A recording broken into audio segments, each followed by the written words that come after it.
ও উৎকর্ষ বাংলা। রাজ্যকে পুরস্কার রাষ্ট্রসংঘের সংস্থার world summit on the information society.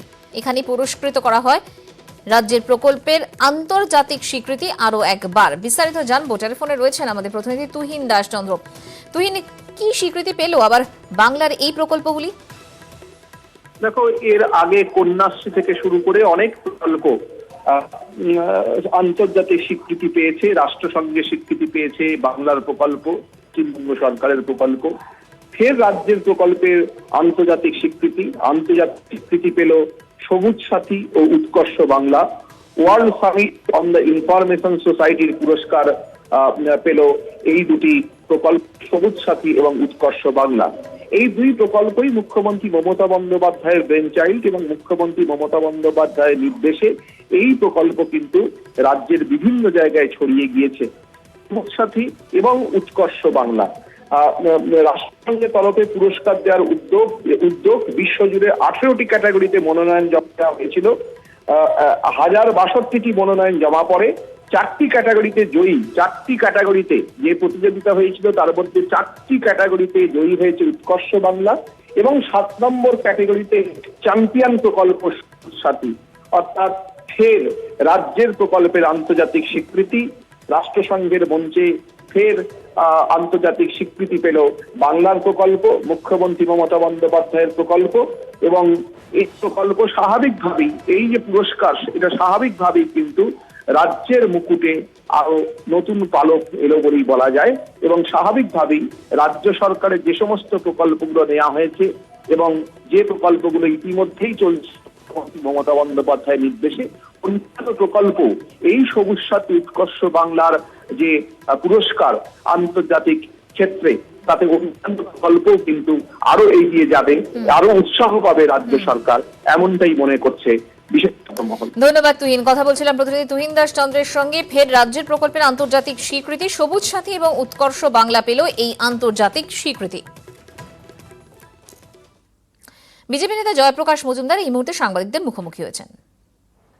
এখনো আমরা তৃণমূল কংগ্রেস তথা মমতা ব্যানার্জির কাছে অনুরোধ করব, গণতন্ত্রটাকে অন্তত বাঁচতে দিন, এর হত্যা লীলা চালাবেন না।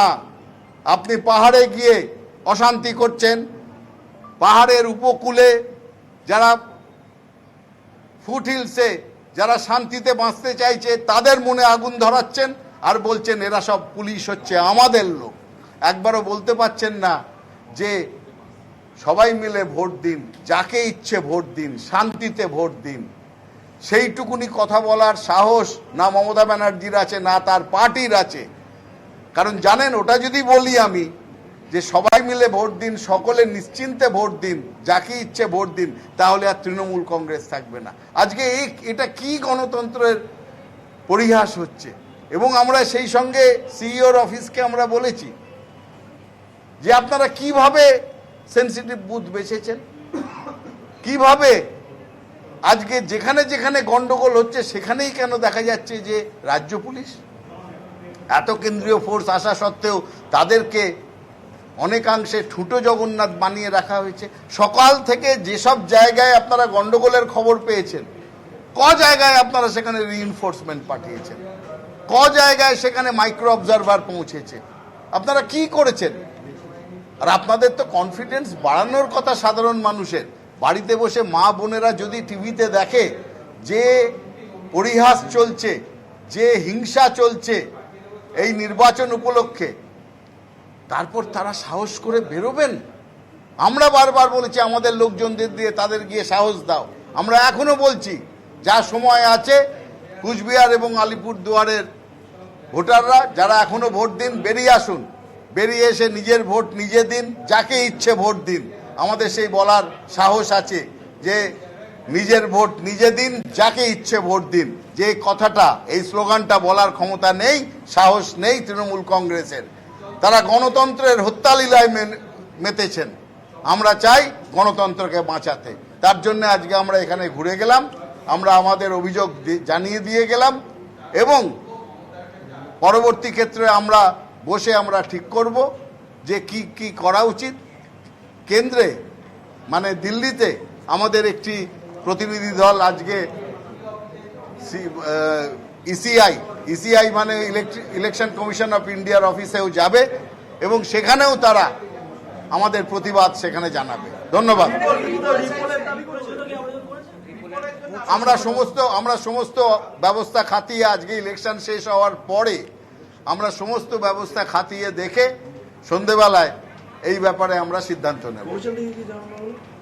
কমিশন থেকে তারা বললেন আমরা অনেক খবর পেয়েছি এবং ওখানে অবজারভার যারা আছেন তাদেরকে আমরা বারবার বলেছি। কমিশন জানালো যে আমরা চেষ্টা করছি। কমিশন বলেছে আমরা চেষ্টা করছি। আমাদের টোটাল যা আছে দুটি মিলিয়ে তাতে প্রায় 700 বুথের গন্ডগোলের অভিযোগ আছে। স্পর্শকাতর বুথ কাল স্পেশাল অবজারভার যিনি বিবেক দুবে তিনি ঠিক করেছেন। আজকে যে অভিযোগ করলেন যে স্পর্শকাতর বুথ কিভাবে আপনারা বেঁচেছেন, এটা কি সিইও অফিসের বিরুদ্ধে নাকি বিবেক দুবের বিরুদ্ধে অভিযোগ? দেখুন, বিবেক দুবে কি কমিশনের বাইরে? আমার তো জানা হচ্ছে তিনি অঙ্গাঙ্গিভাবে কমিশনের কাজেই যুক্ত, তিনি আলাদা কোনো অথরিটি নন। আর এটাও আপনাকে আমরা বলি, এই যে সেনসিটিভ বুথের লিস্ট কারা কোনটা কখন করছেন কবে ঠিক করছেন সেটা আমাদের সম্পূর্ণভাবে জানা নেই এবং এটা আমাদের জানানোও হয় না। ইলেকশন কমিশনের এখনো কোনো সিস্টেম নেই যে দলীয় বৈঠক করে সর্বসম্মতিক্রমে সেনসিটিভ বুথ তৈরি করা, সেই প্রসেস নেই এবং অনেকাংশে তাদের নির্ভর করতে হয়